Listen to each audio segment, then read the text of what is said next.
Tidak hanya olahraga yang dapat diikuti dalam penghelatan Pornas Korpri 2025 di Sumatera Selatan, Pemprov Sumsel membuka pasar rakyat dan bazar murah serta panggung hiburan bagi para pelancong yang berkunjung ke Kota Palembang.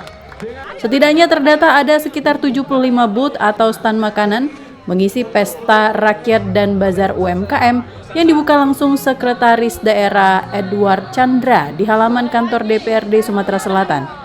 Penghelatan ini dimulai 6 Oktober hingga 11 Oktober 2025.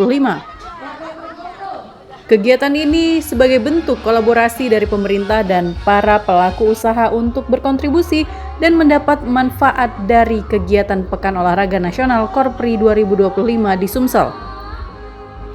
Di Pasar Rakyat dan Bazar UMKM, para pengunjung dapat menikmati makanan-makanan khas Palembang dan kerajinan Sumatera Selatan, seperti pempek, jajanan bingen, serta warstra Sumsel. Sejumlah lomba meninjau anak dan dewasa. Kita ketahui bahwa dalam perhelatan akbar seperti Pornas Korpri ini, tentu selain sukses penyelenggaraan, sukses prestasi, juga sukses ekonomi kerakyatan. Maka dari itu, kepanitiaan juga menggelar rangkaian pesta rakyat dan bazar UMKM seperti yang kita saksikan pada pagi hari ini mulai dibuka dan akan berlangsung sampai dengan tanggal 11 Oktober pada saat paginya ada Korpri Run dan malamnya ada penutupan Pornas Korpri.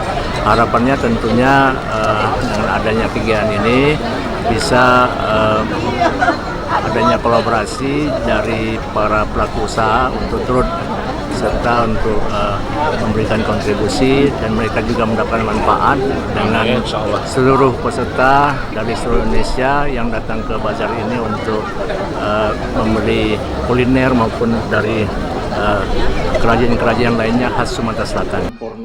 Sekda Sumsel Edward Chandra juga kegiatan Pasar Rakyat dan Bazar UMKM ini sebagai ajang promosi pemerintah daerah terhadap produk-produk pangan dan kerajinan lokal masyarakat Sumatera Selatan. Dari Palembang, Sumatera Selatan, Muhammad Riza Falevi iNews melaporkan.